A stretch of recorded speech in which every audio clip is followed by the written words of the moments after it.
प्यारे विद्यार्थियों नमस्कार। स्वागत है आप सभी का आपके अपने YouTube चैनल पर। तो आज की क्लास में दोस्तों हम बात करने वाले हैं बीएसटीसी और पीटीटी 2025 की परीक्षा के लिए हिंदी व्याकरण के मोस्ट इंपोर्टेंट प्रश्नों के ऊपर। आप सभी को मालूम है दोस्तों बीएसटीसी के फॉर्म शुरू हो चुके हैं। ऐसे में जितने भी छात्र छात्राएं तैयारी कर रहे हैं अभी से आपको तैयारी में लग जाना है, क्योंकि इस बार बहुत ही ज्यादा कंपटीशन आपको देखने को मिलने वाला है।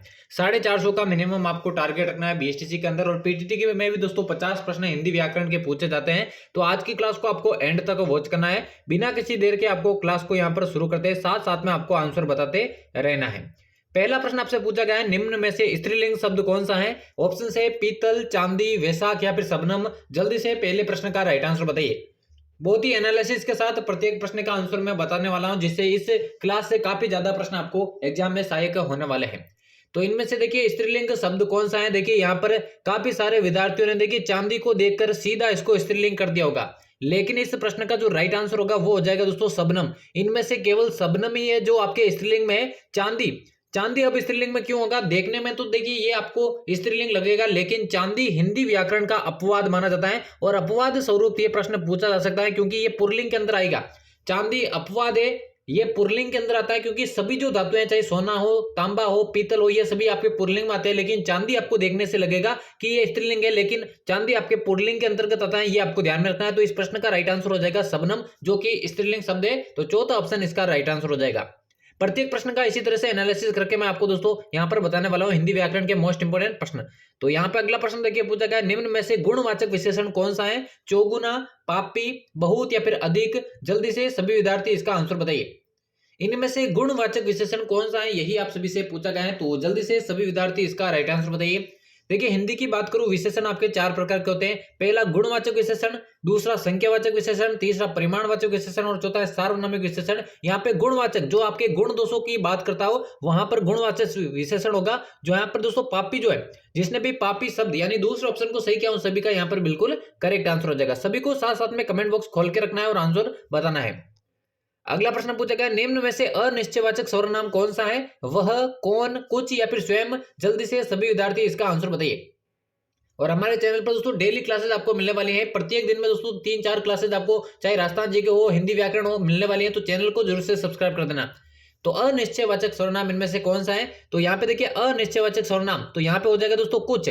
कुछ यहाँ पे अनिश्चयवाचक सर्वनाम हो जाएगा। तीसरा ऑप्शन इसका बिल्कुल यहाँ पर राइट आंसर हो जाएगा। क्लास के एंड में बताना कितने प्रश्न आपके सही होते हैं, ताकि आपको अपनी तैयारी का अंदाजा लग सके। अगला प्रश्न पूछा गया, नाम कमाना मुहावरे का क्या अर्थ है? नाम कमाना मुहावरे का क्या अर्थ है? लज्जित होना, शाबाशी देना, प्रसिद्ध होना या फिर अच्छा समय आना। जल्दी से सभी विद्यार्थी इसका आंसर बताइए। बिल्कुल आपके सिलेबस के अकॉर्डिंग ये क्लास बनाई गई है, जहां से मैक्सिमम प्रश्न आपको देखने को मिलेंगे। तो नाम कमाना इस मुहावरे का अर्थ है दोस्तों प्रसिद्ध होना। तीसरा ऑप्शन जिसने भी सही किया उन सभी का यहाँ पर करेक्ट आंसर हो जाएगा। अगला प्रश्न देखिए पूछा गया, निम्न में से निषेधात्मक वाक्य का उदाहरण कौन सा है? विमला खाना खा रही है, विमला क्या खा रही है, विमला खाना मत खाओ या फिर विमला इधर आओ। इनमें से निषेधात्मक वाक्य कौन सा है, यही आपको पहचानना है। तो जल्दी से सभी विद्यार्थी इसका आंसर बताइए। तो देखिए यहाँ पर पहला वाक्य जो है विमला खाना खा रही है, ये आपके विधानवाचक वाक्य है, सामान्य यहाँ पर बात हो रही है। दूसरा विमला क्या खा रही है, यहाँ पे प्रश्न पूछा जा रहा है, यानी कि प्रश्नवाचक यहाँ पर वाक्य हो जाएगा। चौथा देखिए विमला इधर आओ, यहाँ पे देखिए आज्ञा दे रहे हैं, यानी आज्ञावाचक यहाँ पर दोस्तों वाक्य का प्रयोग हुआ है। यहाँ पे निषेधात्मक पूछा है, तो तीसरा ऑप्शन विमला खाना मत खाओ, जहां पर भी दोस्तों निषेध की बात हो, प्रोहिबिटेड की बात हो, वहां पर आपके निषेधात्मक वाक्य होगा। तो तीसरा ऑप्शन इसका राइट आंसर हो जाएगा। अगला प्रश्न देखिए पूछा गया, निम्न में से पृथ्वी शब्द का पर्यायवाची इनमें से कौन सा नहीं है? ईला, मेदिनी, धाराधर या फिर मही। जल्दी से सभी विद्यार्थी इसका आंसर बताइए। बहुत ही बढ़िया क्लास है दोस्तों, यहां से प्रश्न आपको एग्जाम में देखने को मिलेंगे। तो पृथ्वी शब्द का पर्यायवाची कौन सा नहीं है, यहां पर यही आपसे पूछा गया है। तो देखिए दोस्तों ईला, मेदिनी और मही ये तीनों आपके पृथ्वी का पर्यायवाची है, लेकिन धाराधर दोस्तों आपके पृथ्वी का पर्यायवाची नहीं है। तो ये किसका पर्यायवाची है, ये आपको कमेंट में बताना है कि धाराधर अगर पृथ्वी का नहीं है तो किसका पर्यायवाची है, ये आपको कमेंट के माध्यम से बताना है। अगला प्रश्न देखिए पूछा गया, निम्न में से क्रिया से बनी भाववाचक संज्ञा कौन सी है? फिसलन, बचपन, विषेला या फिर बुढ़ापा। जल्दी से सभी विद्यार्थी इसका आंसर बताइए। इनमें से क्रिया से बनी भाववाचक संज्ञा इनमें से कौन सी है, यही आप सभी से पूछा गया है। तो जल्दी से सभी विद्यार्थी इसका आंसर बताइए। तो यहां पे देखिए फिसलन, फिसलन दोस्तों आपके फिसलना से बनी है, जो कि एक प्रकार की क्रिया है, और क्रिया से बनी भाववाचक संज्ञा यही है। पहला ऑप्शन इसका बिल्कुल यहां पर करेक्ट आंसर हो जाएगा।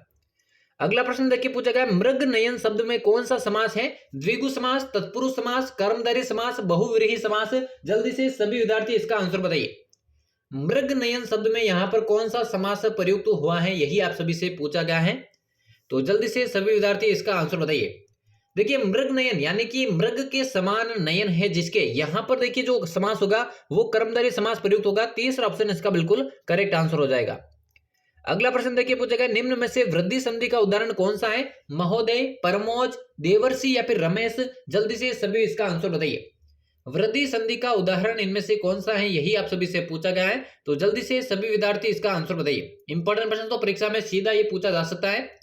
तो इनमें से देखिए वृद्धि संधि का उदाहरण हो जाएगा दोस्तों परमोज। दूसरा ऑप्शन इसका बिल्कुल यहां पर करेक्ट आंसर हो जाएगा। अगला प्रश्न देखिए, अगला पूछा गया निम्न में से तद्भव शब्द कौन सा है? भक्त, मनुष्य, मोती या फिर यशोदा। सभी विद्यार्थी कमेंट के माध्यम से आंसर देंगे इसका। इनमें से तद्भव शब्द कौन सा है, यही आप सभी से पूछा गया है। तो जल्दी से सभी विद्यार्थी इस प्रश्न का आंसर बताइए। तो यहां पे देखिए तद्भव शब्द हो जाएगा दोस्तों मोती, क्योंकि मोती आपके तद्भव शब्द है और इसका जो आपके तत्सम बनेगा वो बनेगा दोस्तों मुक्ता। अब आप कहेंगे दोस्तों यहाँ पे बाकी शब्द देखिए क्यों नहीं है तद्भव, क्योंकि देखिए यशोदा का जो देखिए तत्सम बनेगा, माफ कीजिएगा तद्भव बनेगा वो जसोदा बनेगा। यशोदा आपके तत्सम है जबकि इसका तद्भव जो बनेगा वो जसोदा बनेगा। मनुष्य आपके देखिए मनुष्य तत्सम शब्द है, इसका तद्भव बनेगा दोस्तों मानुष, इसका तद्भव बनेगा मानुष। ये आपको ध्यान में रखना है। यहाँ पे तद्भव का पूछा है तो मोती यहाँ पे तद्भव है और इसका तत्सम जो बनेगा वो बनेगा मुक्ता। ये आपको ध्यान में रखना है। चलिए बढ़ते अगले प्रश्न की ओर। अगला पूछा गया पुरोहित शब्द में कौन सा उपसर्ग लगा हुआ है? पुरह, पुरा, पुर या फिर पुरस। जल्दी से सभी इसका आंसर बताइए।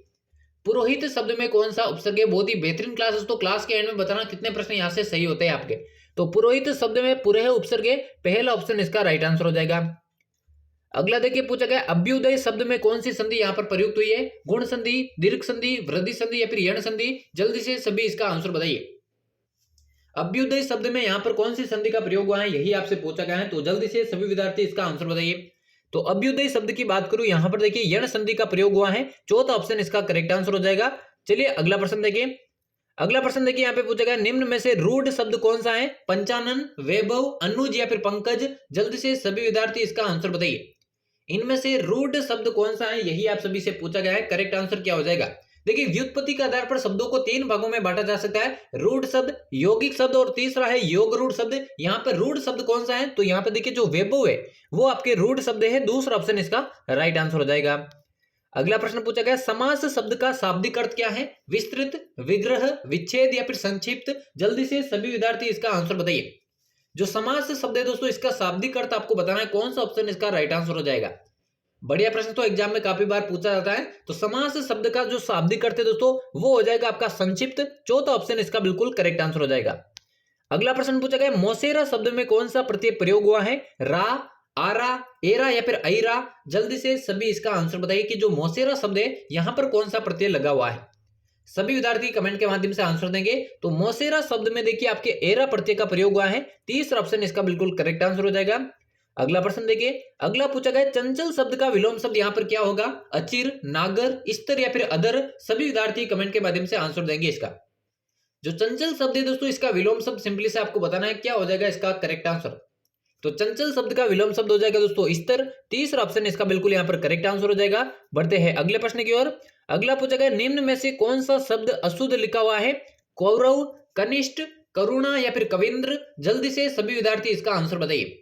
इनमें से अशुद्ध लिखा शब्द कौन सा है, यही आप सभी से पूछा गया है। शब्द शुद्धि और वाक्य शुद्धि से आप एग्जाम में प्रश्न पूछे जाते हैं। तो इनमें से देखिए जो कनिष्ठ है वो आपके अशुद्ध लिखा है, क्योंकि कनिष्ठ में देखिए जो ट से टमाटर है वो ट नहीं आएगा बल्कि ठ से ठठेरा वाला आएगा, ये ट नहीं आएगा बल्कि ठ आएगा। इसी कारण दोस्तों ये गलत है, तो दूसरा ऑप्शन इसका राइट आंसर हो जाएगा। अगला प्रश्न पूछा गया निम्न में से कौन सा वाक्य अशुद्ध दे रखा है? मेरा मकान ईंटों का बना है, उसके भाई के गोली लगी है, हमें परस्पर में सहयोग करना चाहिए या फिर उसे रस्सी से बांधकर मारा। सभी विद्यार्थी कमेंट में आंसर बताइए कि अशुद्ध वाक्य इनमें से कौन सा है। तो सभी विद्यार्थी आंसर बताएंगे। तो यहाँ पे देखिए तीसरा वाक्य मुझे अशुद्ध नजर आ रहा है, हमें परस्पर में सहयोग नहीं करना चाहिए बल्कि हमें परस्पर सहयोग करना चाहिए। यहाँ पर ये मैं जो है, ये जो मैं आपके कारक चिन्ह बीच में है ये नहीं आएगा, तो हमें परस्पर सहयोग करना चाहिए, ना कि हमें परस्पर में सहयोग करना चाहिए। तो तीसरा ऑप्शन इसका बिल्कुल करेक्ट आंसर हो जाएगा। चलिए अगला प्रश्न देखिए। अगला पूछा है, जिसने मृत्यु को जीत लिया हो, वाक्यांश के लिए एक शब्द कौन सा होगा? विजेता, यायावर, मृत्युंजय या फिर रणबांकुरा। जल्दी से सभी विद्यार्थी इस प्रश्न का आंसर बताइए। जिसने मृत्यु को जीत लिया हो, वाक्यांश के लिए इनमें से एक शब्द कौन सा हो जाएगा? तो इसके लिए एक शब्द हो जाएगा दोस्तों मृत्युंजय। तीसरा ऑप्शन इसका बिल्कुल करेक्ट आंसर हो जाएगा। और आज के बीएसटीसी और पीटीटी 2025 की परीक्षा में हिंदी की व्याकरण के जो इंपॉर्टेंट प्रश्न है उसकी क्लास का दोस्तों ये लास्ट प्रश्न होने वाला है। यहां पर आपसे पूछा गया है गणगौर शब्द में कौन सा समास है? कर्मधारय समास, द्वंद्व समास, अव्ययी भाव समास या फिर बहुव्रीहि समास? कमेंट करके आंसर बताइए। और यहां से कितने प्रश्न आपके करेक्ट हुए ईमानदारी से आपको कमेंट बॉक्स में बताना है, जिससे आपको अपनी तैयारी का मालूम चल सके। तो गणगौर का जब हम समास वगैरह करेंगे तो बनेगा दोस्तों गना और गौर। गना भी है और गौर भी है, यानी कि दोस्तों इसमें कौन सा समास है? द्वंद्व समास इसमें प्रयुक्त होगा। काफी सारे विद्यार्थियों ने कर्मधारय समास कर दिया होगा, लेकिन इसमें द्वंद्व समास है, गना और गौर। दूसरा ऑप्शन इसका करेक्ट आंसर हो जाएगा। तो यहां पर हमारे बीएसटीसी और पीटीटी 2025 की परीक्षा के लिए हिंदी व्याकरण के इंपॉर्टेंट प्रश्नों की क्लास समाप्त होती है। उम्मीद करता हूं क्लास आपको पसंद आई होगी। डेली इसी तरह की क्लासेस आपको चैनल पर मिलने वाली है, तो अपने चैनल को अभी तक सब्सक्राइब नहीं किया तो सब्सक्राइब कर देना। तो मिलते किसी और नई क्लास में, तब तक लेते हैं आप सभी से अलविदा। धन्यवाद।